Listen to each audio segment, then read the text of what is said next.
Hello, everyone, and welcome back to the Gaming Mix podcast, your official podcast from analogstickgaming.com. My name, of course, is Jordan, one of the co-owners of Analog Stick Gaming, and to my right, as always, we have the founder, Jeff. How are you doing, Jeff? Oh, not too bad. Just got a little bit of a disobedient dog going on situation. Saying it's Has terrible. he, like, I don't know, eaten something bad or... No, he's ripping apart a crab right now, which is keeping him busy. So there's like fluff everywhere. Maybe he thinks he's John Cena. That's what Could it be. is. He's Do you have your decided heel to turn? turn heel. Yeah. Do you have your heel turn? Yeah. Did The Rock show up for like 1 week and do it and then never come back? But yes, I've been away for a little while, obviously. So you've been holding down the fort. We'll talk about things we've been playing and that later. We will talk about video games. Obviously, I know that on our last episode, you spoke to our good friend Keith Mitchell about all things Wu Chang, and both of you reviewed that game. So if you haven't checked out that episode, please go and do so. But I believe, Jeff, that we should start by talking about some wrestling, because obviously there is a big wrestling event coming up with SummerSlam. However, before we get to that, were you aware, Jeff, that some people need to use a VPN to watch wrestling? Because the WWE network might not be available in their country anymore. Yeah, And but apparently, you have Netflix. apparently now we can help them with that. If you're someone that needs a VPN, you can head over to Analog Stick Gaming or use the special link in the description, which will take you to NordVPN. And let me tell you, I've been using this thing for a couple of weeks, and it is brilliant. The fastest VPN I've ever used. I don't even see a difference between having it on and off, because in the past, when I've used other VPNs, they will significantly slow down your connection. And that hasn't been the case for me using NordVPN so far. And so, yeah, if you do sign up through our link, it's just to be very clear and honest, we will receive some money from that. So it is also a way of you directly supporting us. And to also be upfront, our plan is that any money that we do earn from that link and through that partnership with NordVPN, we will reinvest into the site and things like that. So it's we're not stealing your money and running away. But yeah, so you can use the link below, which should be, we've got a brand new special link, which should be nordvpn.com/analogstickgaming, because I got our contact to do us a nice special link earlier on. But if you head over to the website as well, you will see a banner on the main page of the website and in some other places on the site where you can click that and it will take you straight to our link as well. And also, the other thing to mention before we move on is you might need a password manager. And if you check any of our news articles on the website, in the little sidebar there, you'll see an icon that says NordPass, and that is NordVPN's basically password manager, and you can sign up through our link for that as well, for all your password manager needs, and we will also get a percentage of any signups through that. So if you need a password manager, please consider signing up that way. It helps us out tremendously, and it's a way for you guys to help us without having to really break the bank, especially if this is something you're going to sign up and use anyway. So yeah, so please consider using our links. 73% off. It's basically just like a couple bucks a month. It is ridiculously cheap. Yes. So it's definitely worth getting, especially if you are frustrated by the fact that some content may not be available in your region. You'll click the link or whatever, and it'll be like, "Hey, you can't browse this." Because or who knows? Here in the UK, apparently you've got to prove your age for everything now, and maybe you'll use a VPN for that. Who knows? Pretty But much. yeah, so if you need a VPN for any reason, please consider using our link below. We really would appreciate it. Now, on to the wrestling, because coming up is SummerSlam, Jeff. Yeah. And I think we should make some predictions. So why don't we go through the card, have a little talk about it, and predict who we think is going to win each of these Sure. So this is in no order because obviously we don't know the order of the whole event. But we'll jump right into it here. So we've got John Cena versus Cody Rhodes in a street fight for the undisputed WWE Championship. Now here's the only thing. I would love for Cody to win this, just to kind of allow Cena's back half to kind of be something a little bit more than just, holding on to the title. Yes. But Cody's filming Street Fighter next month. Yeah. So it doesn't make sense, right? The timing doesn't add up. Yeah, like they're both going to be at Clash at the Castle or whatever it is, Clash in Paris or whatever. But yeah, the fact that Cody is literally going to start filming a movie doesn't bode well. I guess there is the chance that filming this movie takes like 2 or 3 weeks, because sometimes some of these productions end up going quite quickly.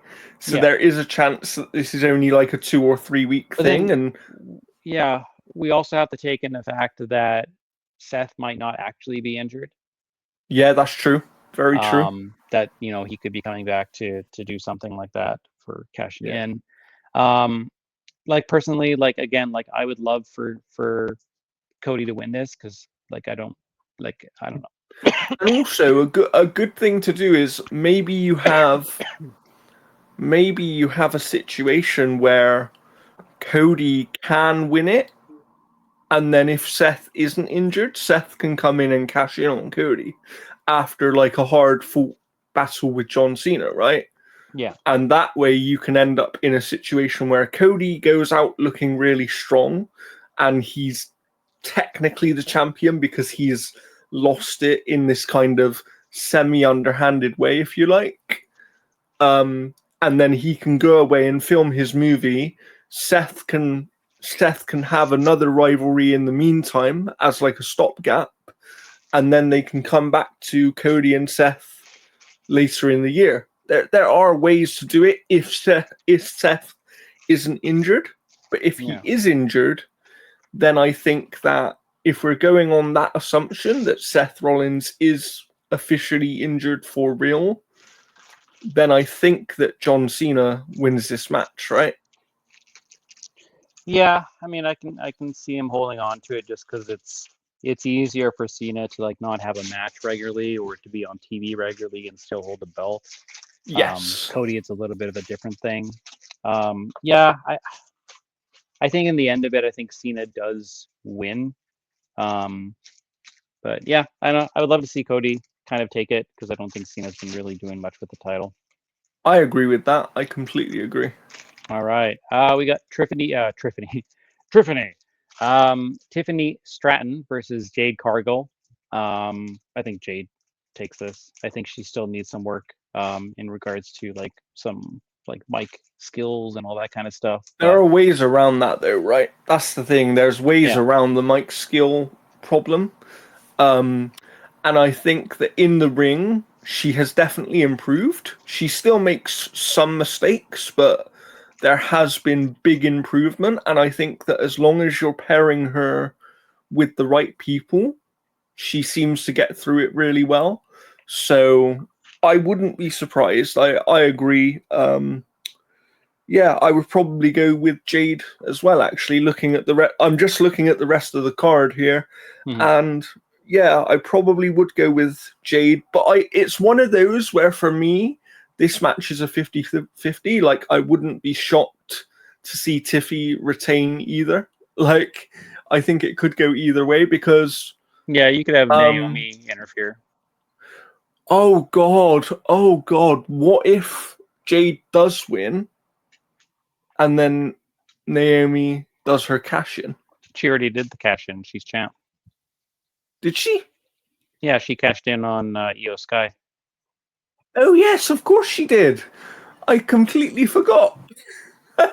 Yeah, because that's what people were assuming, is that Jade was going to win, and then Naomi was going to cash in. That was what everybody was thinking originally. Yeah, that makes sense. So yeah, maybe you do. Maybe you have a situation where Naomi interferes to stop Jade from winning the belt. That could be quite interesting. Yeah, I'm kind of torn on it. My gut says Jade, so I'll stick with that. But I wouldn't be shocked if Tiffy retains. Yeah.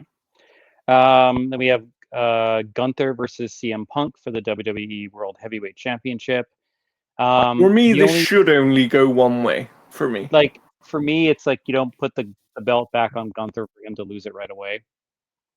You know, like you want Punk I get that. to still win it. Yeah. This could be another Seth type of thing. But yeah, I don't think you put, because like here's the thing, Gunther has been champ for 80% of his career, but the problem is he hasn't really fought any of the big names. He's been kind of like doing the mid card thing for the longest time, and even when he had the belt and won it, wasn't fighting. And also the other thing about this entire rivalry is that you can have, if they book the match correctly, they can be in a situation where they have Punk lose in a way that leads to a second match or to furthering the rivalry to continue it for longer. I agree with you in that sense when I think about the overall picture, but something about the way they've built it up just says to me that Punk is going to win this match. And I don't know why, but something about it just, because I also think the thing about that belt right now, and we'll call it a belt because we're not snobs. The thing about that belt right now is I do think it doesn't mean as much as the other belt. Like, it's not as important. People don't care about it quite as much. I think that a lot of that is to do with Gunther's first reign with the belt. I think it was very boring, his first reign, quite frankly. And then I think that, unfortunately, I actually think that Jay just wasn't given the opportunity to really make anything of his run that he had with it. So I think that they need to get that belt to a position where the belt means more.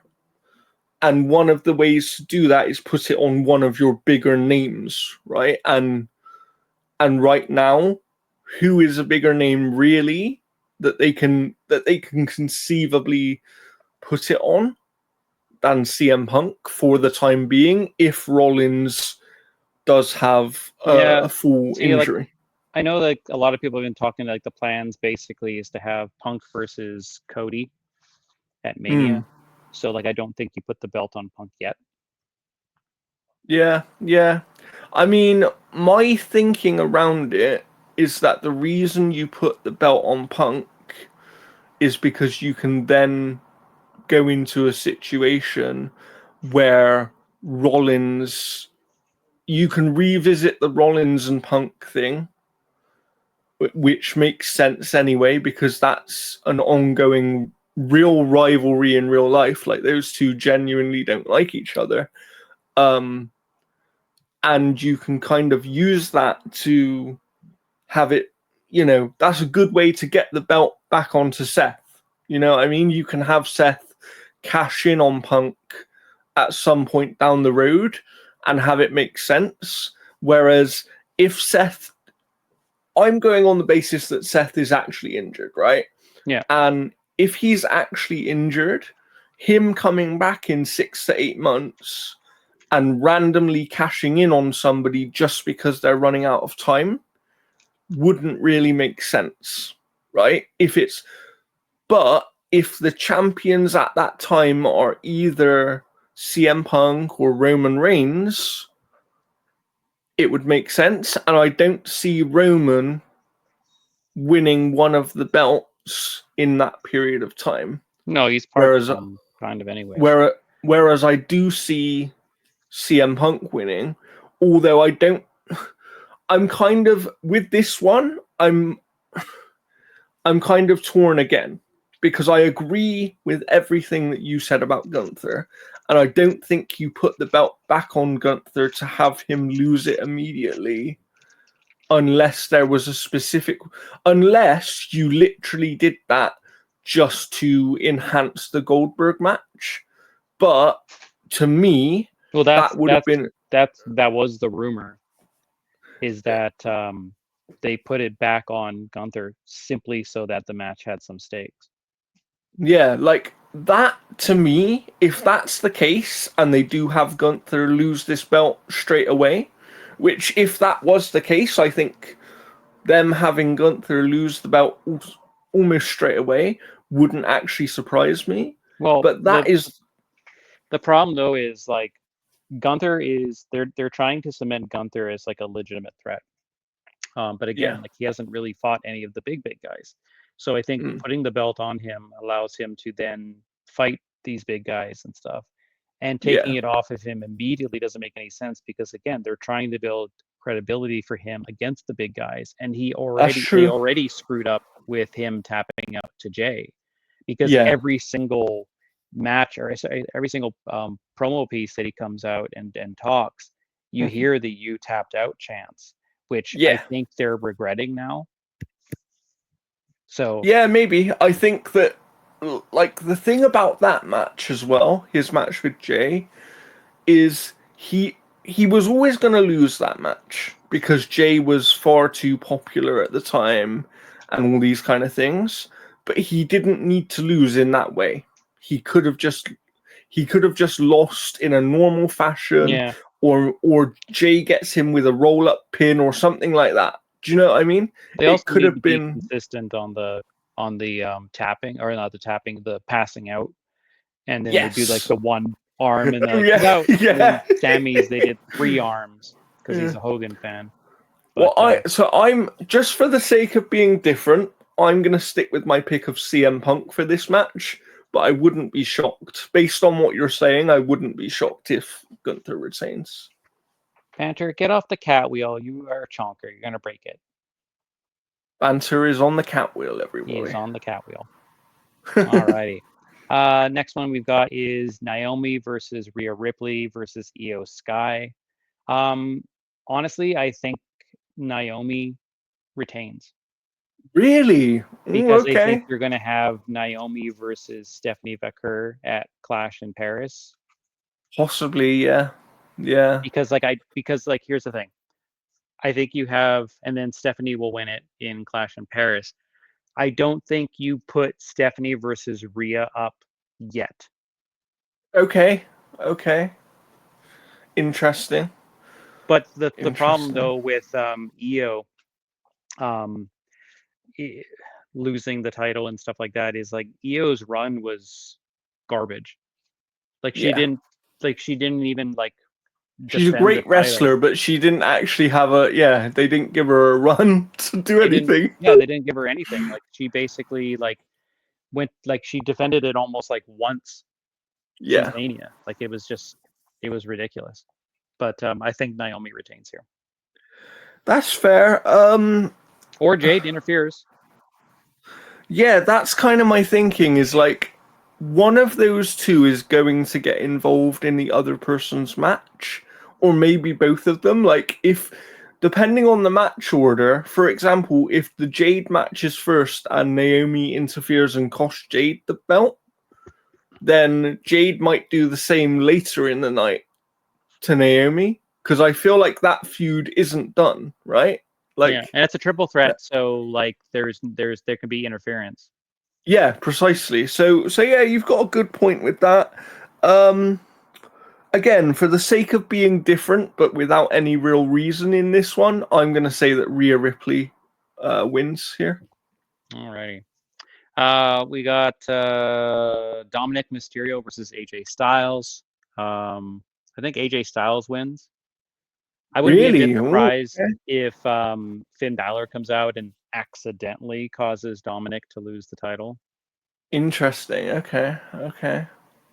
I I'm actually the opposite way. I think that Dominic wins for a couple of reasons. One, I think a win over AJ Styles is very big for Dominic, because Dominic has obviously become a lot more popular, and he's kind of found his way now, but he hasn't really beat any of the big names yet, Well, right? there was a not a rumor. There was kind of like a fan that made a comment that was kind of interesting. Is that what if Cody beats Cena, Mm-hmm. and then Cena does his promo or whatever like that, or whatever, he comes out, and AJ Styles comes out and says like, "Quit your bitching," and he's got the Intercontinental title on his shoulder, and then Cena's like, "You know what? I've never won that belt. Oh, Let oh, let's okay. let's settle that at Clash in Paris." That could be yeah, okay. That's like an interesting little theory. I do like that. I do like that theory, and if it happens, I wouldn't be disappointed. Something just set. So to me, I think that Dominic's going to win, but I do think something will happen with Finn, and I think that we're not far away from a Dominic versus Finn match. And I think that Finn is probably the one to take that belt off of Dominic. So for me, I think Dominic's going to win against AJ Styles here. Alrighty. We got Solo Sikoa versus Jacob Fatu. I know they're putting him in a cage so that the rest of the My Family Tree um, doesn't interfere and stuff like that. But I mean, like, Mm-hmm. I think they're still going to interfere. Yeah. I think they're I'll going be to be honest. surrounding the cage. I think Solo's going to win. Yeah, that's what I was kind of looking And for. the reason that I think Solo's going to win is I actually think Solo needs this belt more than Jacob Fatu does. Yeah. I think that Jacob, like, Solo was really popular for a while, and then nobody seems to care about him anymore. And Jacob, I think Jacob almost overshadowed him when he came in, right? And I don't think they expected that to happen so quickly. No, like Jacob's one of the people that it's Jacob, Rhea, and there's another person I can't remember who was, they were saying is like pretty much like the next faces of the company. Yeah, I mean, so Rhea's kind of already there though. yeah. But like Jacob I don't think needs the belt, and also I actually think that because he's so popular and he's so consistent in the ring, they might start thinking about pushing him towards that next step a little bit. Like he's not gonna win one of the upper belts right now, but Yeah. I can see them starting to push him towards that picture, because he's someone that I can imagine maybe winning the next Money in the Bank. You know, like when Money in the Bank comes around again next year, Yeah. I can imagine him winning that. So yeah, I wouldn't. To me, I think that Solo's going to win here, because I completely agree with you that although it's a cage match, the others are going to find a way to interfere, right? Surely. Yeah. So we got Becky Lynch versus Lyra Valkyria. I think Lyra wins so that she can feud with Bayley. Yeah, I agree with that. I'd agree with that. We got Raquel Rodriguez and Roxanne Perez versus Charlotte Flair and Alexa Bliss. This could go either way, but I would love to It see could. Alexa Bliss and Charlotte, because this is the only time ever in her career that I've cared about Charlotte. Yeah, yeah, that's fair. Yeah, I'd like to see it, because I also think it's different for both of them, right? Yeah. Both of them are always on their own, and Well, this match is, or this pairing is very interesting, because when Alexa Bliss came back in, they were going to pair her with the Wyatt Six, but then the one guy got injured, so that they delayed that yes, plan, which is why Alexa wasn't on TV. And then eventually they got fed up and they're like, you know what, let's just put her on TV in singles matches. And then they were going to build up this Alexa versus Charlotte thing by having like a tag match go wrong, and then they would feud, and then that would be their match. And Charlotte was like, "No, actually, I'm enjoying this.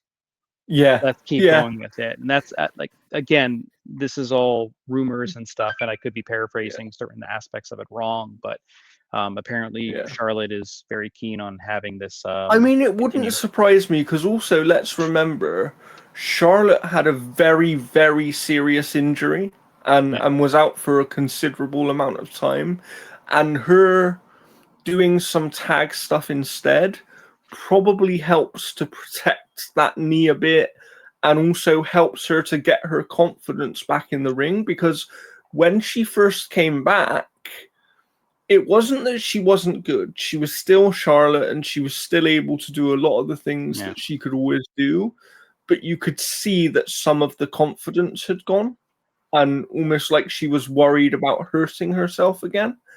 And I think that having her in this tag team helps to kind of negate that a little bit, and I would like to continue a bit more.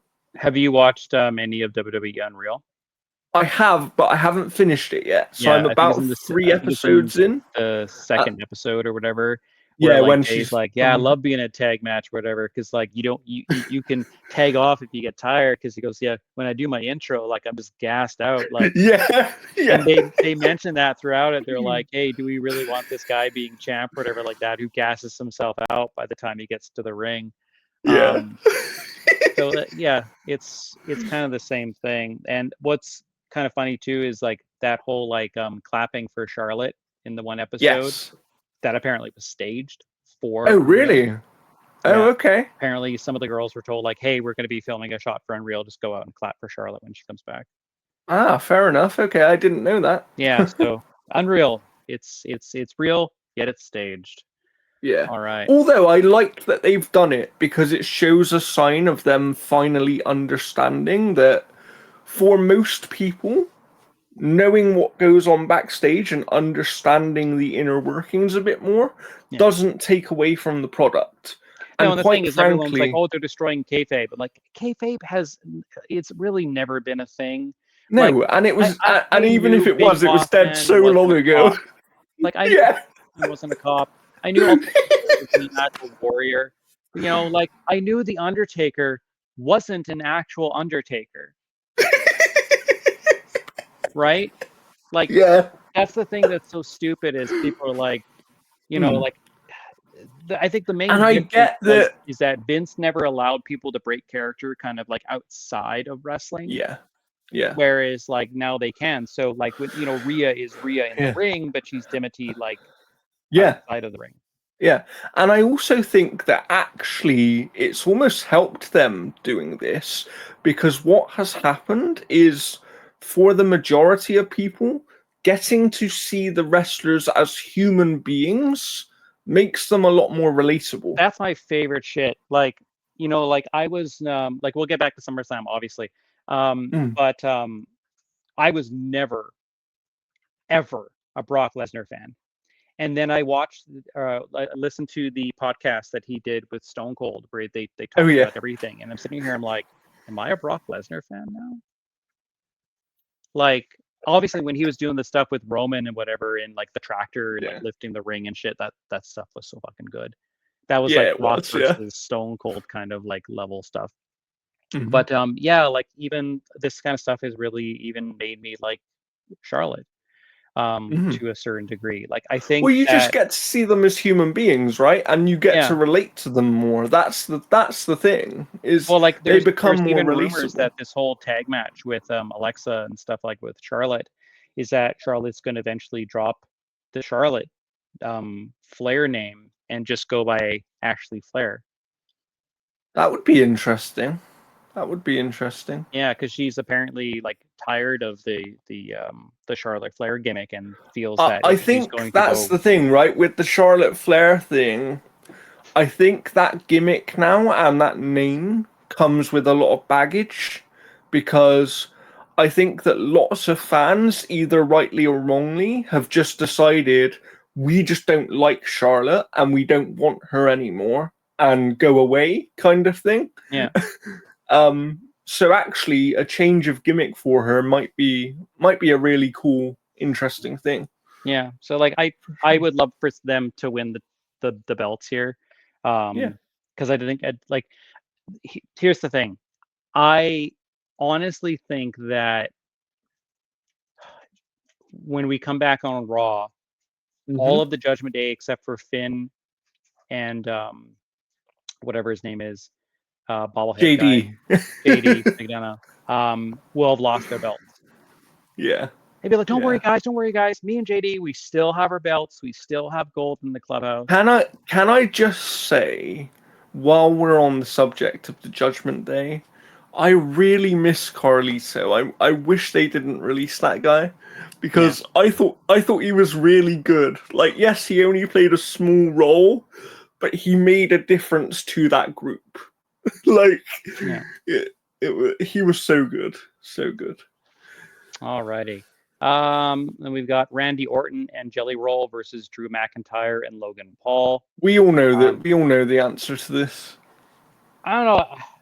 I think it'll be absolutely hilarious if Jelly Roll pins Logan Paul. I mean, I think that's exactly what's going to happen. Because the rumor is, and look, we don't know with these things, right? But the rumors and reports have been saying that Jelly Roll has actually been doing quite a lot of training. Well, and it's not even a rumor. He moved down to Florida to do training full time. Yeah, and it sounds like he's taking it super seriously. And what I would say is, if he's taking it that seriously, this isn't a one-off thing, right? This isn't going to be a one-off thing. I do think he will probably appear more in the future. Is he ever going to be Logan Paul? No, but I don't think he needs to be. I think that if they can get him to Bad Bunny levels of entertaining, I think that's good enough, right? Yeah. And to me, though, what I would say is right now, his introduction to WWE has been very similar to Logan Paul. Logan Paul's first match was a tag team match. And I think that there's some parallels there, right? And if you can shape it in a way that Jelly Roll is basically the antithesis of Logan Paul within the WWE, where like Logan Paul's going on, oh, we don't want people, but it's very hypocritical, right? Because he came in from somewhere else. And then you can have Jelly Roll be like, well, and they could do things over time where, like, let's say when it gets to the Royal Rumble, Logan Paul might be doing really well, and then all of a sudden here comes Jelly Roll and he just throws Logan Paul out the ring, Yeah. You can do some interesting things like that. So I really do think that Jelly Roll and Randy Orton are going to win here. And I would expect Jelly Roll to get the pin, but I don't think they would have him pin Drew McIntyre because Drew McIntyre is too valuable of a star. Yeah. Whereas I think that the pin. Logan can take the pin and it doesn't hurt him, right? Because quite frankly, Logan's good in the ring. People, like, as much as I don't like Logan Paul as a person, he's a good wrestler.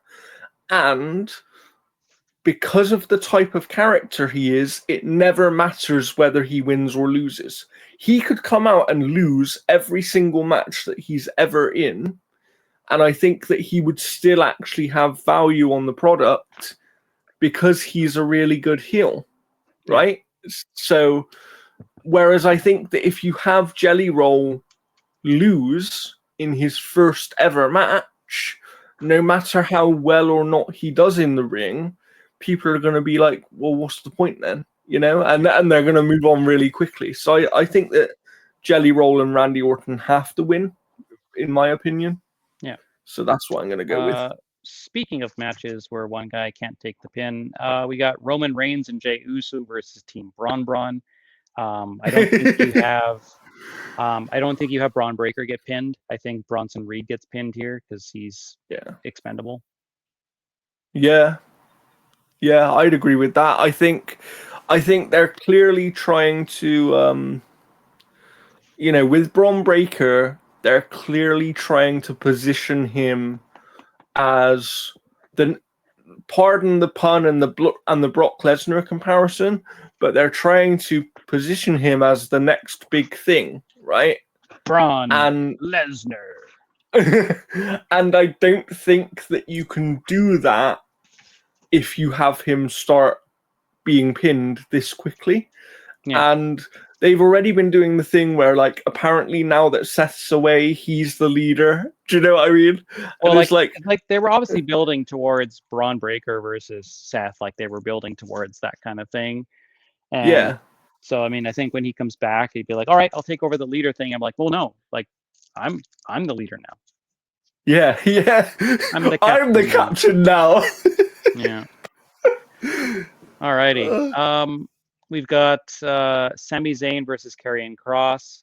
I think I hope Karrion because wins. There, he needs to be signed again. His contract's up, so this is a kind of good. And also, let's be quite frank, he's just been doing very well recently.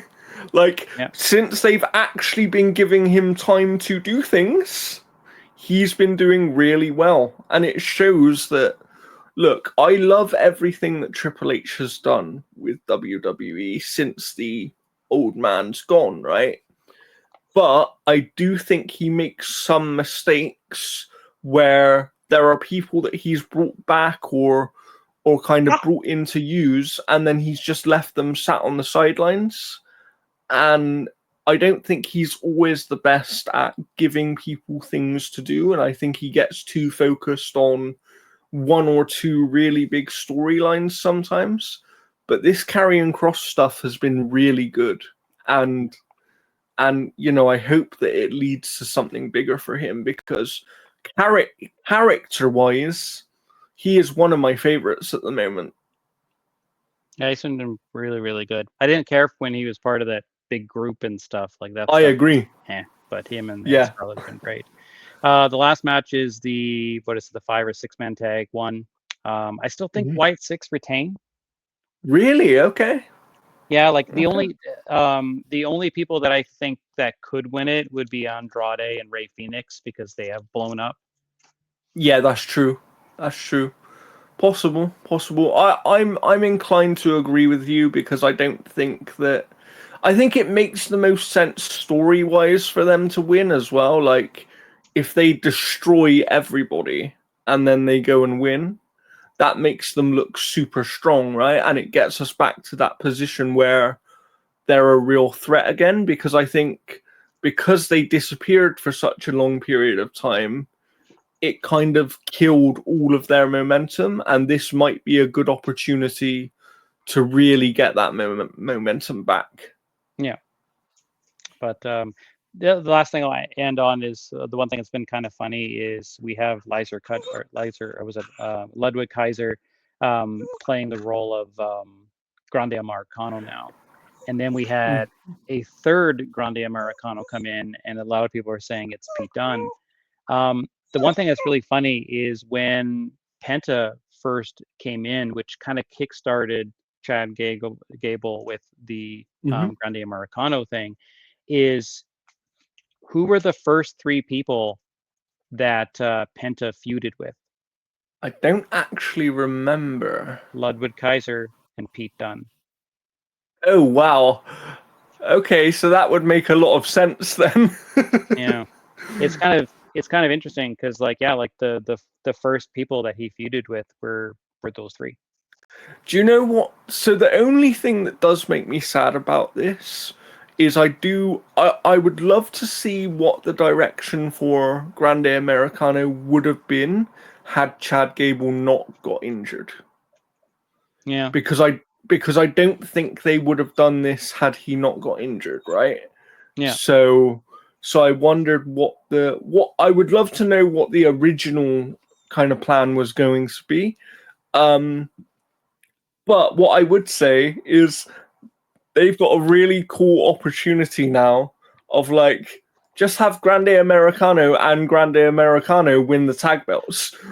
Yeah, but I mean, I think honestly what happens here is you're going to have Grande Americano triple threat match mask versus mask Oh elimination my match. god. That would be hilarious. But You just got banter up in the background. He's just like, what are you doing? yeah. How you doing, bud? Yeah. All right. Yeah, that's pretty much it for SummerSlam. So that's going to be this weekend. Fair enough. Well, we'll come back obviously in our next episode and react to that. But for now, we should probably move on to the gaming news, because in the last sort of week or two since we've been away from gaming news, quite a few things have happened. Not all good, not all bad. So why don't we get straight into it, Jeff? Sure. So we've had, obviously there's been a couple companies that have been dealing with layoffs. Pretty much everybody has been kind of suffering from that end. But this current one is very interesting. And that is Splitgate 2 is unlaunching. According to developer 1047 Games, an unspecified number of staff have also been laid off as a result of the change. The shooter, which was released in June, has now faced low player numbers during its opening weeks and mixed fan feedback from players. Now, developer 1047 Games have said that it's taking the game off sale in order to work on it further, listen to fan complaints, and attempt to move forward. We believe in Splitgate 2, opens a message from 1047 Games founder Ian Prox and Nicholas Bagamian. We launched too early. We had ambition goals with Splitgate 2, and in our excitement to share it with you, we bit off more than we could chew. We rushed certain features, made some bonehead mistakes, and most importantly, we didn't give you a polished, portal-filled mayhem that you fell in love with. The game is currently going back in beta, and the team is going heads down until 2026. Let's see here. So rebuilding our core experience isn't a quick fix. It's a long-term commitment. To give ourselves the time to build the Splitgate you deserve, we've made the incredible difficult decision to reduce certain roles and shift our resources to focus on this rework. Now, here's the thing that I don't understand. You unlaunch the game, right? Mm-hmm. Which creates a massive amount of work that needs to get done to put the game back in a spot that is good. Why do you let go of people during that time? Shouldn't you want as many people as you possibly can on this to essentially relaunch the game at a better state? Yeah, I would have thought so as well. It seems weird. My only thinking on it is maybe they don't have the money to spend that extra time in development while continuing to pay every single person at the studio. Yeah. So maybe this is a way of, we're going to cut back on costs slightly so that we can spend another 6 months developing the game before we relaunch, right? What I would say, so my positive part of this is I want to commend the studio for having the guts to do this, because I don't think that many studios would. I think that most studios would be like, oh, well, it's out there now. We'll leave it out there and we will fix it later. Do you know what I mean? And this is a little bit of a different approach to that. So I appreciate what they're doing in that regard. I think I think that should be commended, because having the guts and having the awareness to be like, this hasn't panned out the way we wanted and we need to go back and fix it. Mm-hmm. That's something we don't actually see enough of in the games industry. So I do think that should be praised. However, it does make you wonder, why launch it in the first place? Because they probably had publisher commitments or whatever the case is, that they need to start making money. Because my thinking would have been, for a game like this, before you launch, you always do playtests anyway. You do internal playtests, and then you often will invite people from outside the studio to come and playtest the game, right? Yeah, or even betas and stuff. They had a beta, I believe. Yeah, and I would imagine that a lot of the feedback they've been getting since release from players is probably feedback they were already aware of. I don't know that for sure, but I would imagine that based on the type of game it is, it's the sort of feedback they probably would have had from initial playtests as well, unless they tweaked things massively between those initial playtests and when the game has come out, and then maybe they've kind of done an overcorrection. Time will tell, but I think that, you know, I just hope that they are able to have that second go at it, because one of the problems in the games industry now for the gamer specifically is, with there being so many games all of the time, games don't often get a second chance anymore. Yeah, Even I mean, if look they at Multiverses. Multiverses was the most played fighting game pretty much in the history. It had the highest concurrent on Steam, almost any fighting game. It basically unlaunched pretty much, like it left beta and then came back full release, and it just tanked to the point where it's gone now. Yeah, because at the end of the day, you only get one first impression, and if you, unfortunately, we're in this weird.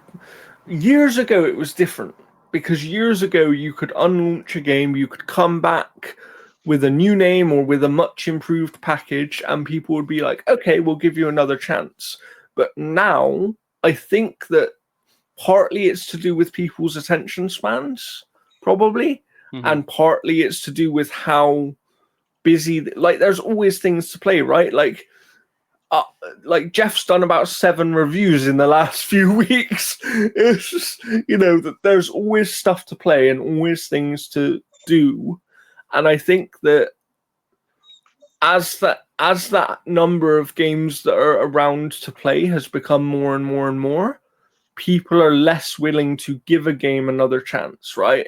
I often use the example of Rainbow Six Siege launched in not the best state possible, but actually became a really popular game to the point where there are still millions of people each month playing that game, right? Yeah. However, if that game was to launch in its original state today, it wouldn't have been given the time by players to become the good game that it is now. And I think that that's a real shame, right? And it just makes me wonder, is there a way to reach a middle ground where players understand that sometimes games are actually worth giving a second chance to, but developers also understand that it's about launching right in the first place. You know, because I do think it's kind of this two-way street, and to me, what's going on right now with Splitgate 2 just really makes me think of it, because the developer has had the courage to unlaunch the game, right? That should be respected. We should be congratulating them on that. We should be like, okay, you're listening. You're actually listening. You're taking on board the feedback. Yeah, but a lot of that comes down to them creating the problem and then creating the solution. Yeah, I agree. It's the same thing that people had a lot of issues with, like Ubisoft before. It's like they're listening and fixing things, but they created the problem in the first place. So it's like, do we really congratulate that? Yeah, precisely. But what I'm trying to say is, if this game, so they've unlaunched the game. If this game comes back and then people who had the problems with it don't play it anymore, even though they know the problems are fixed, they are part of the issue. Like, they are part of the issue within the games industry, because if you complain about a game but then aren't willing to wait until it's fixed to actually play it again, do you see what I mean? Like, it's this vicious circle. I mean, I can see that to a certain degree, but I don't think it's on the fans really to, like, kind of jump back in if they've had issues, because, like, there's tons of games where I've played where I'm like, this is just bad, and then they're like, oh yeah, we fixed it and everything's good, and I'm like, yeah, no, you had your chance. I've moved on to something else. Yeah, that's true. And I guess it comes back to that thing I said of, there's so much to play now, right? So if you don't, you only get one chance at a first impression now. I only have time for one live service game, and that's Marvel Rivals, and that ain't changing anytime soon. That's fair. Like, Blade's coming out right away. Fair. All right. Speaking of team sizes, there are no plans to expand Sandfall Interactive, despite the success of its debut game, Clair Obscur Expedition 33. According to the studio's chief tech officer and game lead programmer, Tom Gillerman, who told Automaton that growing the size of its development team wasn't necessary for the types of games it makes. I think that for now, I preferred working as a small team. I'm not sure how big an ideal team would be when it comes to making a full-priced turn-based RPG. I believe the team we have now is just the right size. CEO and creative director, these names, Guillaume Broche reiterated that while the game did have the support of an external partners for QA, localization, marketing, and other tasks, the core development team was relatively small. We had 5 people working on environments, 2 on story, and I think around 3 to 6 people working on cinematics. The music was done by 4 people. He also pointed out that the reason such a small team was able to succeed was because every member of the team was highly skilled, noting that the studio conducted over 200 interviews in order to gather the first team members. At the time, our virtual effects artist and character designer had both just graduated from college, and this game was their first job ever. Since they had very little experience working, they also didn't have many existing notions of what work was supposed to be like, which I think was a good thing because they managed to adapt to our particular work style. 33 days after its release, Expedition 33 achieved 3.3 million copies sold, a sale milestone so oddly fitting that its studio had to promise on social media that it was real. The studio also received praise from Death Stranding creator Hideo Kojima, who said that the French studio's smaller team size is ideal. They only have like 33 team members and a dog, Kojima said during a group interview in June. That's my ideal when I create something with a team. Creation has now become much bigger. It's kind of a war between how efficient you can be with a small team, but you also have to make it grand. So yeah, like this is great because I think that when you have a team that has this massive success and you have a publisher behind it that is like, hey, we need you to become a much bigger team, it just leads to issues where suddenly team members are losing their jobs because of, maybe sales it's over expansion, right? Is one of the things we talked about, for example, during COVID, because there was a huge industry boom, a lot of these studios really expanded. And then what we've seen over the last few years is actually what I would call a course correction, where it's kind of going back on that over expansion. And if Sandfall, if they were in a situation now where it's like, yeah, okay, we've had a massive success in our debut game. So all of a sudden, if they went, okay, we're going to expand to having 100 developers now, we're going to have 100 team members, right? That might mean they can achieve something much bigger and very impressive. But what it also means is that if their second game then doesn't achieve the same level of success, they end up having to cut jobs. There's something to be said about growth over time. Like, I don't think that this studio will probably remain as 33 developers forever. I do think I eventually... think at most they'll top at 50 and then they'll like never go. Because one game in particular that is the exact example of how to not do this correctly was the team that was behind that what was it? Is that game that you couldn't finish because of the glitches and then eventually you got back to it? Where you're firing the magic. That team was Immortals of Avium. Yeah, Immortals of Avium. That team was very small and then went into production for it, got massively huge. Yeah, and then the game didn't do well, and then they basically let go of the majority of the people that joined. Yeah, because they overexpanded, right? Yeah. Because for their debut project, unfortunately, the scope of what they wanted to do was too big. So they required the amount of people they hired. But then when that game failed, quite frankly, or when it didn't meet the expectations they needed it to meet, like you said, they had to basically get rid of nearly everybody, and it's a real shame. So yeah, I'm not saying that Sandfall will never expand, because I do think they will. But I think they're probably being smart in the sense of, why expand when we could just use some budget to hire outside help, which we're going to do anyway, because even on Expedition 33, right, it wasn't literally made by only 33 developers. They were the core team, but they did have help from other places. They did have additional like support, I guess you'd call it, dev support, right? And I think that is something we'll probably see them do again. And then if they have a second game that is really, really successful again, then I think that you might, at that point, I think you might hear about them expanding.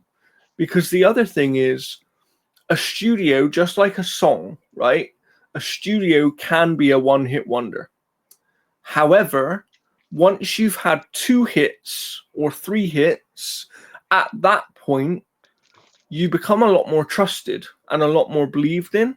So what happens is, let's say that after 3 games, they do expand quite substantially. Even if that 4th game then goes on to not perform as well, they are still going to have the trust of publishers who fund games, because those publishers are going to sort of say, okay, yeah, they've had 1 game that sort of missed, but they've had 3 very successful games. Do you see what I mean? And I think it's kind of like Kojima is a really good touch point for it, because why was Kojima able to start a brand new AAA studio from scratch and release a game within 3 years? Why was he able to do that? Because he was a very trusted developer who got a lot of financial and external support, because he was trusted based on his back catalogue of work.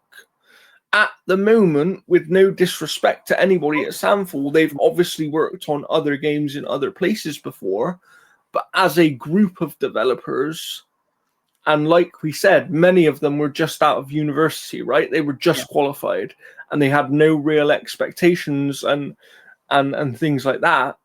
So as a group of people, they literally have one body of work. That's all they have right now. And as amazing as that one body of work is, it doesn't mean that it gets them undying trust with publishers all of a sudden, you know? So they do have to be sensible and be careful. So I think this is the right decision for them. Yeah, for sure. All right. So the CEO of Electronic Arts says there is no current plans to change the company's pricing strategy for its games. In the Q&A during its earnings call following the publication of its Q1 results for 2016, the company executive team was asked about the pricing of its games, or I guess for 2026 would really. One caller noted that Nintendo releasing Mario Kart World for $80 and that Microsoft attempted to charge $80 for the Outer Worlds 2 before reversing that decision. Was asked with this in mind where EA stood on the $70 versus $80 price point, especially in regards to the upcoming Battlefield 6, which was just revealed. CEO Andrew Wilson replied that EA has no plans to change its prices, but noted that EA had already released games at a range of prices from free-to-play to premium products with deluxe editions. Across various So in titles. other words, that's him saying, yeah, we're probably going to go at $80. That's basically what he said there. Yeah. We're not looking to make any changes on pricing at this stage, but that's in construction of what we've already offer a fairly broad pricing scheme across our various products. When you think about everything from free-to-play to our premium and deluxe and premium products and deluxe editions, our orientation is always to capture the full spectrum of pricing so that we can serve players in the best way possible and offer them the greatest value. We continue to look at opportunities to deliver great value to our players through various pricing schemes over the course of time, but no dramatic changes yet. So I think this is essentially him saying that Battlefield 6 will be $70 and not $80. Possibly, but it does. But also, I think that it's hard because you could read it the other way and go, but we have also done premium products in the past. But and what therefore, I'm kind of getting at as well too is that you're going to have the base edition at $70, and then you're going to have an early access, like 3 or 5 day head start on the deluxe and premium ones, which are the Yeah. 90 and 100 and 130. Yeah, probably. That's probably right, actually. You're probably correct with that. I'd agree. Yeah. I will say, just while we're on the subject, Battlefield 6 looks brilliant, I think. Yeah, I haven't watched Like, the trailer yet. from what I've seen, and I watched a little bit of the live stream as well, where they go into more detail with it. It seems like every single thing that Battlefield fans have wanted since that era of Battlefield 3 and 4.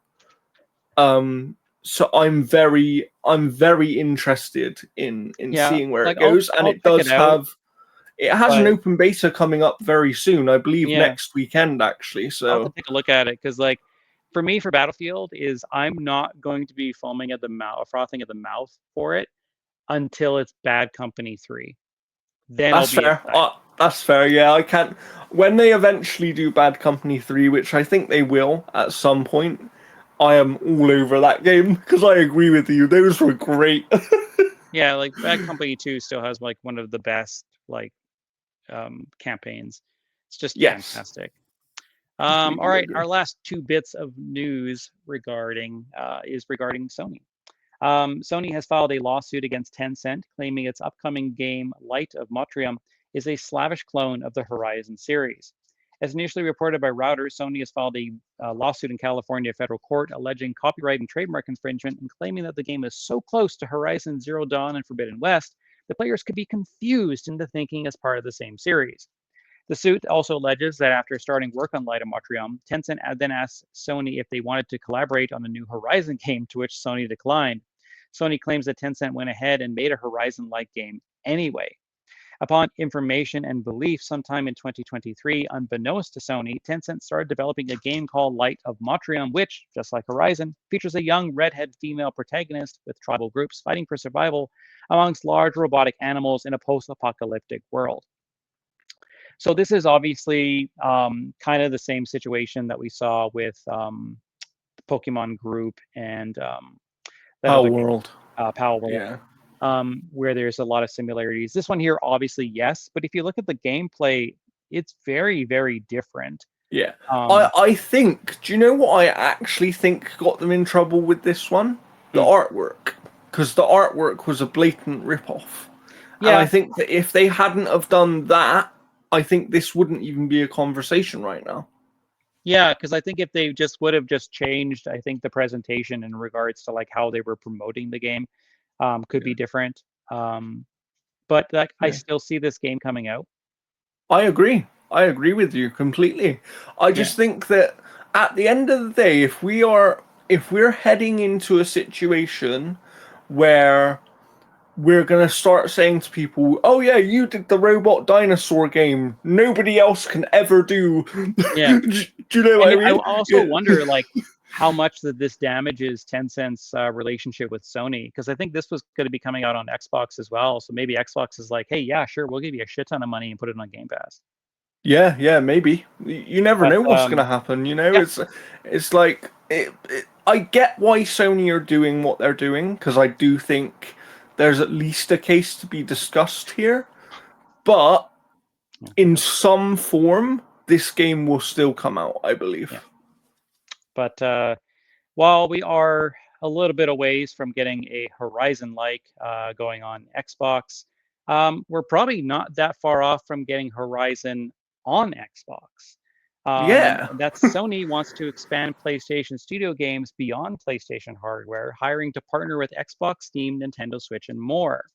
Over the past year, Microsoft has leapt into its controversial decisions regarding its first party games output, putting previously exclusive titles like Forza Horizon, Gears of War, Sea of Thieves on rival consoles. At the time, Xbox's efforts to give up console exclusive looked like a swan song for the embedded platform. Microsoft Xbox hardware sales continue to look bleak on paper, faced with relentless competition from PlayStation and Nintendo. However, fast forward a few months, things are looking a bit different. Despite weak hardware sales, Xbox continues to post record console playtime hours, buoyed by a string of high quality releases and expansions into other markets with Xbox Cloud Gaming. Xbox still commands millions of active users, so much so that even arch rival PlayStation itself has opted to self-publish Helldivers 2 on the Xbox platform in August.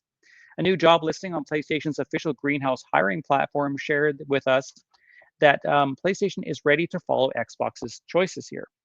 The language in the listing suggests that PlayStation is ready to expand even more of its first-party titles, such as God of War, The Last of Us, and Horizon, over to competing platforms, including Steam and Xbox itself. So obviously, these types of steps require people with a lot of experience.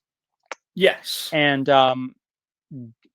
if these people are being brought into to kind of lead these types of things or assist with these types of things, there's something credible here. Yeah, because also this is an executive. So this is at the executive level, right? Yeah. You do not do that if you're not doing something. And what I would say, just to further on from this, we don't normally talk about leakers and things on here. However, there is one that's quite credible. Nate the Hate, you may have heard of him. And he posted yesterday that he has confirmed with his sources that other PlayStation games will be coming to Xbox, but he doesn't know specifically which ones yet. I mean, it doesn't shock me. I said it when I heard the Helldivers thing. Like, I don't think we're going to see Spider-Man or Spider-Man 2 because the contracts that are based on those are specific to Sony platforms. They would have to renegotiate with Disney on a lot of that stuff.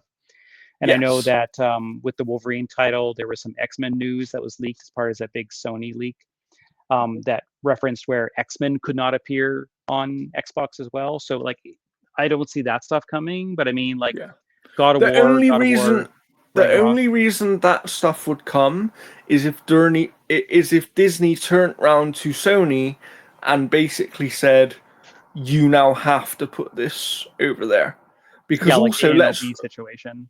Yeah, because also let's remember, Disney own the Indiana Jones license, and they've just seen indie game go to PlayStation, right? And that's done quite well. I believe it's 5th or 6th in the PlayStation charts. What is it, like 3 Xbox games in the top 10 or something of Sony sales right now? Yeah, and it's like, and you know, Forza Horizon 5 is the best-selling game on PlayStation 5 all year. You know what I mean? And that's a 5-year-old video game. And they had the Crew game that just came out a little bit ago. That was the Forza Horizon game, and like that didn't do gangbusters as precisely. So I think that I wonder, and this is just speculation from me, but I do wonder whether part of this transition from Sony is they will clearly, on their end, they will be able to see the Xbox game numbers on their ecosystem, right? So they will know, okay, Forza Horizon 5 sold 3 million units, for example, which is the report, right? But 3 million units for a 5-year-old game is a lot. Like, that's considering that the cost to port that would have been minimal in comparison. And considering all the ponies saying Xbox doesn't have any good games. Yeah, so I think, you know, I wouldn't be, like, off the top of my head, I think Days Gone is an easy, that's going to come over because that's already on, I think anything that's already on PC will probably come to Xbox as well. Yeah. And then heading forward from that, I don't think we'll ever get to an exact like-for-like situation. So I don't think that outside of multiplayer live service games, I don't think that PlayStation will ever do day one on Xbox. Yeah, you'll never and get Wolverine coming out on Xbox the same day. At most, you'll get it 4 years later. Yeah, so I think that, you know, they'll have something. What they'll probably end up doing is they'll end up doing day one on PC, and then they'll end up treating Xbox how they treat PC at the moment, where 1 to 2 years after the release of the game on PlayStation, once they know that they've maximized their use for it and it's not going to hurt their ecosystem, I think then they'll be like, okay, we can send it over there. Because let's be real, Helldivers 2 is probably going to sell a couple of million units on Xbox. Yeah, You know? I think it'll do at least 1.8 to 2. Yeah, and it's like, if they can get that on every single one of their games, which they probably would for the vast majority of them, that's a lot of extra money, and the cost of porting these games wouldn't actually be that high, you know? Yeah, So like I it's could see them bringing Demon Souls, like the PS5 version, yeah, to Xbox. yeah. I can see them doing loads of stuff, you know. I think that one that people have been talking about is like the Uncharted collection, for example. I can see them doing that. I think that at the end of the day, the thing to say is, I'm telling you now, a company of this size would not be hiring at the executive level with this specific description for the job role if they were not doing something. There is no way that Helldivers 2 and MLB every year are the only games that are going to be on Xbox. You don't hire an executive for something that's already been done. No, precisely. So there's clearly a movement here.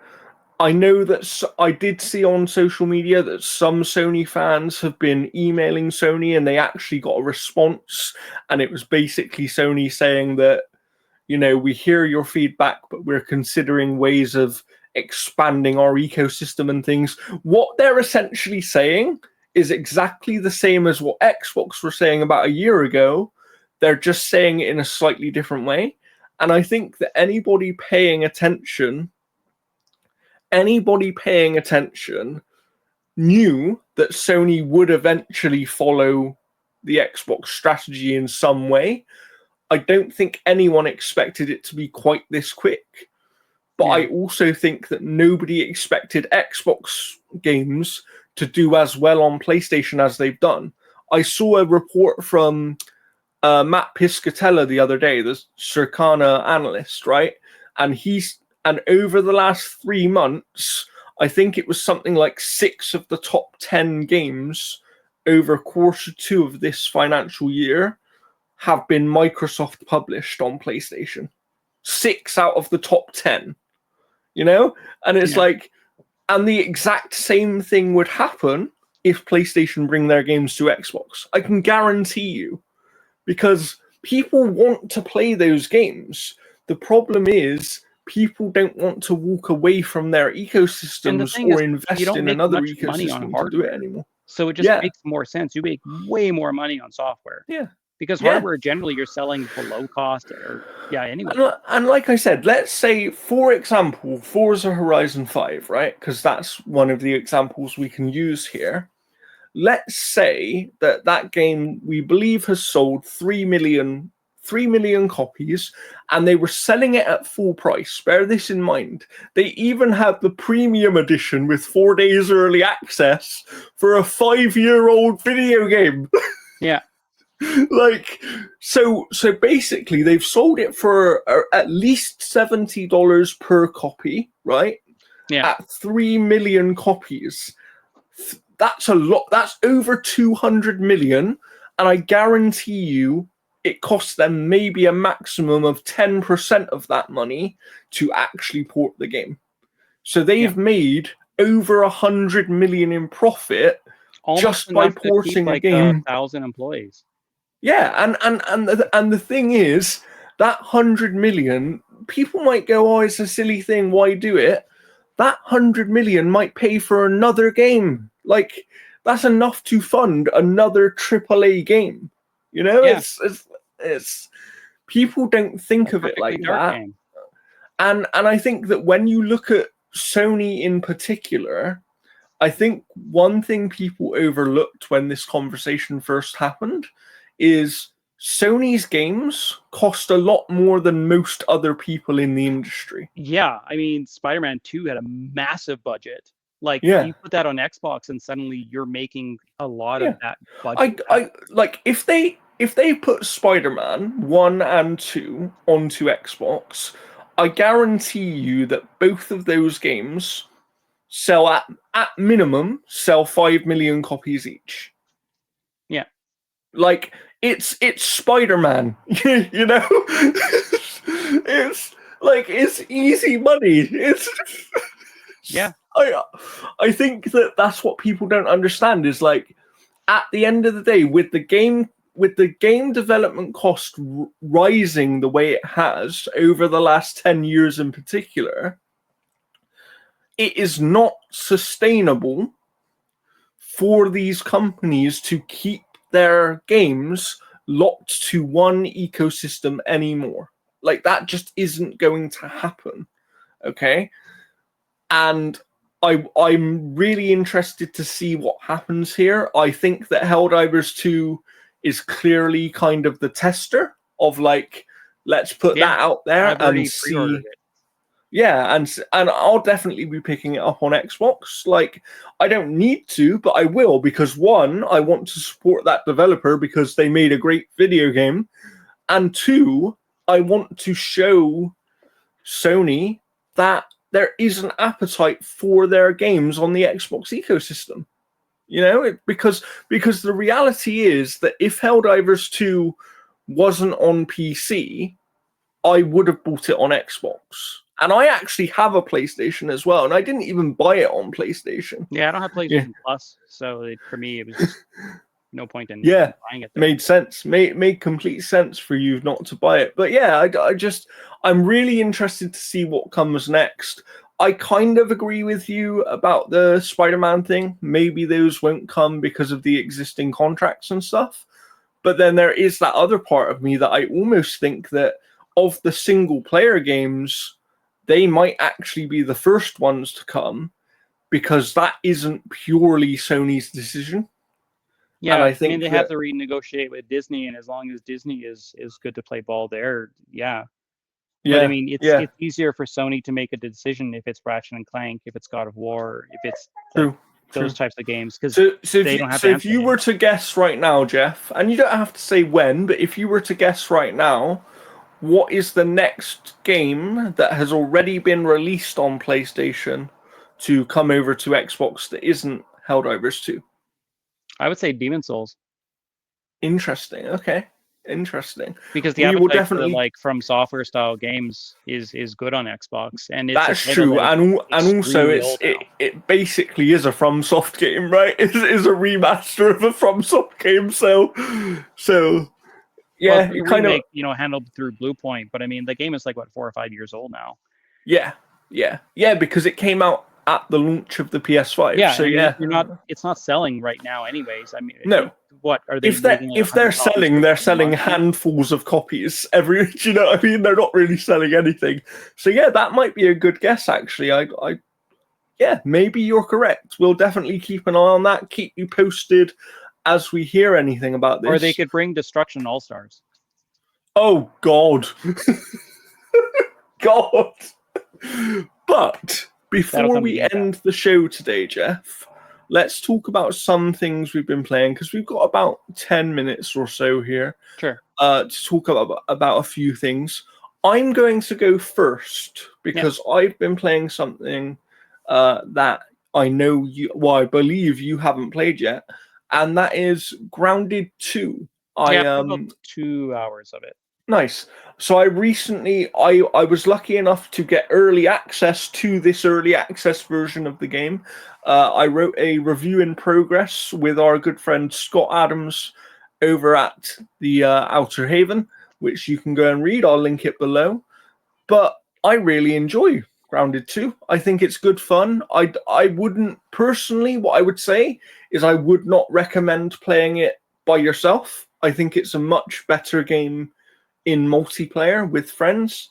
You can play with up to 4 friends. Yourself and 3 friends. Now, a friend of mine was going to invite me last night to play it, but I was heading off and going to bed.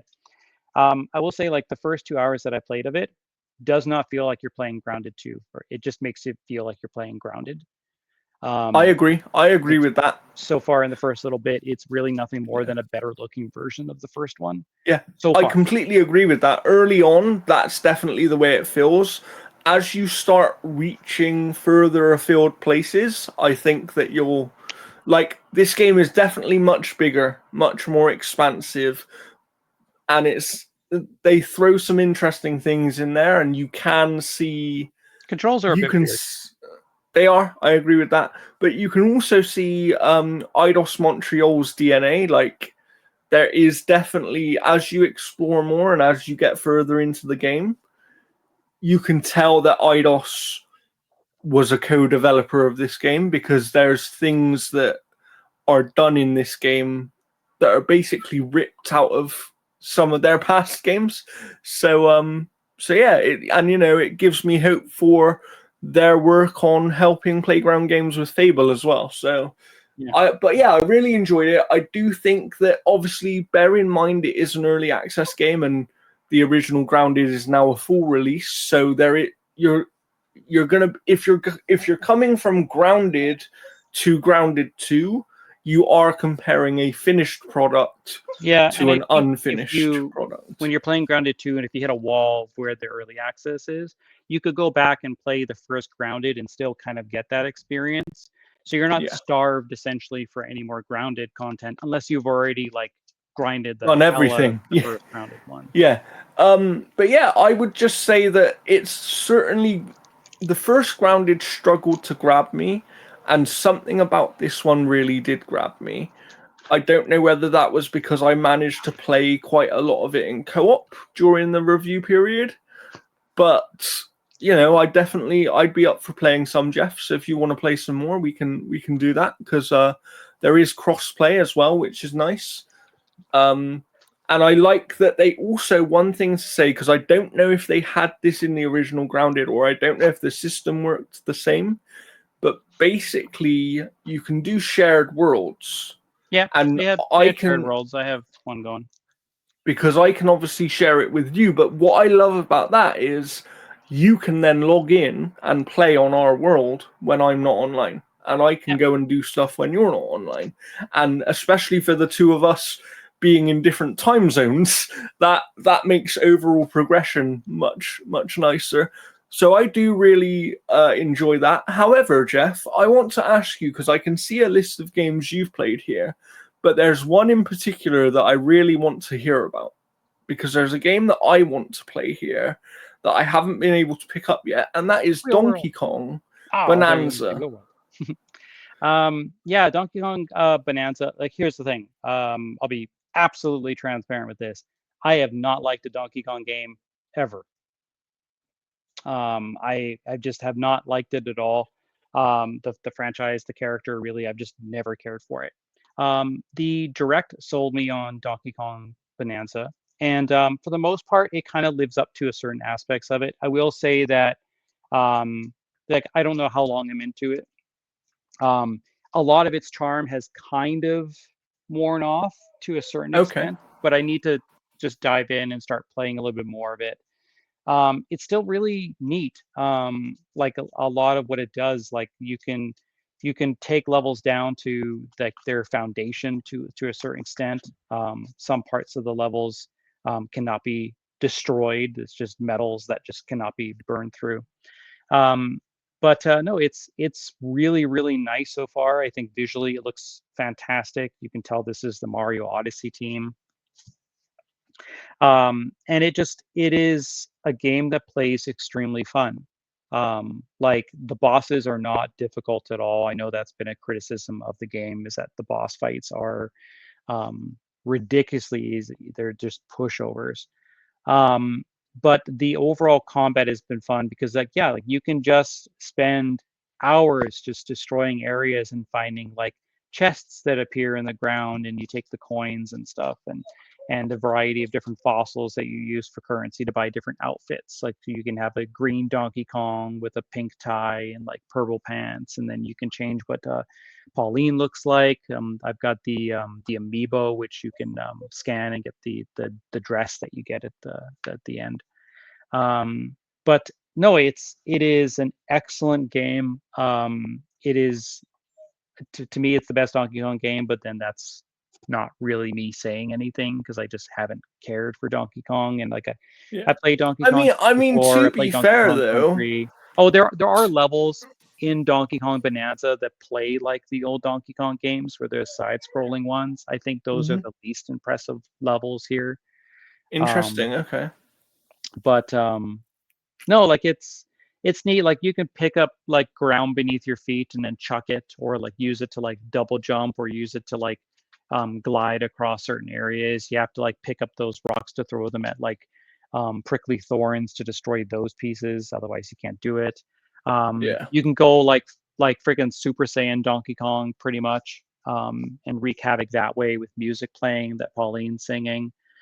There is a co-op mode where Colleen can do certain things, but I've seen that it's very cluttered, because like every single time you're doing something, you're like shouting stuff and the words appear as rocks and stuff, and it just looks like it just fills the level with so much noise that you can't really see what's going on. Yeah. But I will say, like, if you have a Switch 2, you will not be disappointed in this game. It is very fun to play. I just need to give it a little bit more time, because I think I've been playing it for like half an hour here, half an hour there, and I haven't really had Yeah, time. you haven't had like a full session with it where you No, can really yeah, because dive in. like like I've reviewed RoboCop, Rogue City, Unfinished Business. I've So reviewed I Ninja wanted Gaiden to ask Ragebound you and a about bunch of that. other stuff. So let's talk about RoboCop, Yeah, because I want to play this. I've actually picked it up on Steam. I managed to get it for like £12. So it yeah, was I managed to get it for a little bit of a discount because yeah. Rogue City is I've they heard that it's essentially I've heard that this new one is essentially RoboCop crossed with the movie The Raid. Yeah, and Judge Dredd and that. Yeah. Yeah, so basically the first game, if I had to criticize any aspects of it, some of the beat cop stuff wasn't terribly fun, like doing like the parking tickets, or running the desk, and like my neighbor's cat is too loud and like stuff, and like basically like doing all the mundane kind of stuff. And then once the action picked up, you're like, oh fuck yeah. This game is almost all of the fuck yeah. Oh, There okay. are Wow, okay. there are a couple missions that are sluggishly paced, like the murder in the lab goes way too long. There are some parts where you can kind of do the beat cop stuff, but for the most part, the moment you get into that tower and it locks behind you and you have to get to the top floor, that game is just, it takes all the stuff that was very, very good about Rogue City and it just amplifies it so much It's more. There's almost it's more. almost like they listened to all the feedback, right? And went, "Oh, okay, we can make a really Well, cool." yes and no, because like you gotta think that when they were making Rogue City, they were obviously making this, because this only came out 3 years after. So I don't think Yeah, they really true. took too much feedback, because I think the bulk of that game was already being built. Like this feels a like a side quest that just got turned up to being a main game. Yeah, yeah. Because like So my it's question to you, after kind of playing this, yeah. is: do you think that we get a full-on second game? Because obviously this is kind of its standalone thing, This is a but second game. Like this is a sequel. Like it uses the same systems, the same everything. It expands like the enemy pool. Like this is a second game. But yeah, like if you mean like a full on like not Rogue City, but maybe it's like the next, like maybe they have it take place like just before three, or they hmm. redo Yeah. three. Do I don't you know. think they do anything else? Yeah, I think honestly, I think that they found what works for them. Good. But I wouldn't be a bit surprised if they work on like maybe Die Hard.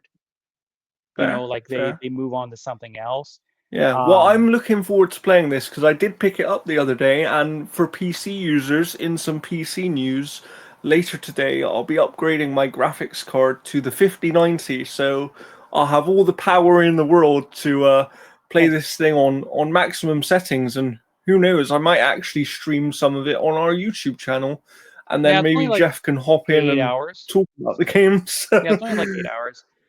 The last thing I'll mention is I mean I also got the review for Ninja Gaiden Ragebound. Go check it out. I think it's okay. But Wheel World is You a told me about this. massive surprise. Um, Mm. like I watched the trailer when it was on the Game Pass menu, and I'm like, okay, this looks pretty fun. And basically, you play as a biker who's kind of woke up and realizes that they finds this little place where there's this ghostly skull who says like, hey, um, I have an important mission that I need done. I need you to take this bicycle, and we're going to do this mission. And so basically what it is that you bike and around all these areas to get all these legendary pieces that were stripped off the bike. And the biking just feels really fun. Like it plays like those ESPN sport games on the PlayStation 1. Wow, Like okay. Yeah. it feels like that, but it has that look of like the cell shaded kind of thing, like Dungeons of Yeah, I like Peterburg. the art style because I think if this combining that game art didn't have the style. art style, I don't think it would be hitting as hard as it does. But Interesting, okay. it's fun. The biking is very easy. I don't think any of the courses, even when they say hard, I don't think they're hard. This game's very, very simple. But I've got like one more boss to take on before I take on, I think, the last boss. But it's fun. It plays extremely well. Like this is a game that, regardless of the platform, like it's available on Game Pass right now. So if you have Game Pass, download this game. You'll have fun. The music's really, really good. The level design is really nice in regards to like how you're biking. Like you're not getting stuck on like bushes or anything. There's tons of shortcuts. You collect KAT as you go through the races. But no, it is absolutely fantastic. I'm going to be putting out a review for it once I beat it, which will likely be today. Yeah, okay. But yeah. Nice. Sounds good. Sounds good. I was just reading an email for some content that I'll have coming up. But I think that's it for now. Like I said, I may or may not stream at some point over the weekend, depending on how this PC upgrade situation goes. So make sure you're subscribed for that, because, like I said, I might do Robocop Rogue City Unfinished Business. I might do more Expedition 33, because I still haven't been able to go back to that game yet. Or potentially, if my capture card comes in time, maybe I'll buy Donkey Kong and we'll stream a bit of Donkey Kong there. We'll figure it out. We'll, play it by ear, but make sure you're subscribed for any content here on the Analog Stick Gaming YouTube channel. As a reminder, if you do need a VPN for your streaming needs and your protection online, which of course is very important, you can use our link below, nordvpn.com/analogstickgaming. It will be in the description, and that will help support us directly should you choose to sign up through our link. And yeah, and thank you very much. You can get 73% off NordVPN plus an Amazon gift card, so you kind of benefit from that as well. So the price basically for the majority of the services, like, normally is $14.89 Canadian, so $15 Canadian. Right now, you can get this thing for $4.39 Canadian. Couple of cups of coffee. $3 US. And yeah, honestly, it's a no-brainer to sign up for it. VPNs will definitely help you out tremendously when it comes to browsing content. But the fact that there's deals, basically, we can get an Amazon gift card. It almost feels like NordVPN is paying you to essentially try their services. Yeah, it almost sounds like it. And like I said, I've been trying it myself. I will actually be passing it on to Jeff to also try it out. But I'm very pleased with my experience so far. It is the best VPN I've used, and I'm not just saying that. The genuine experience. Best one that I've used so far, and believe me, over the years I've used quite a few of them. And yeah, I think that in a world where privacy is really important as well, and becoming increasingly important online, you should consider a VPN, because it's going to help you protect your IP address, to protect your information, and all those sorts of things. And you might even be able to use it to access some content that isn't available in your country natively on services that you already pay for, So all that for a price of a cup of coffee, like they always say in advertising. Yes. But for now, that's it from us. So thank you for watching. We will see you next time, and it's goodbye. See ya.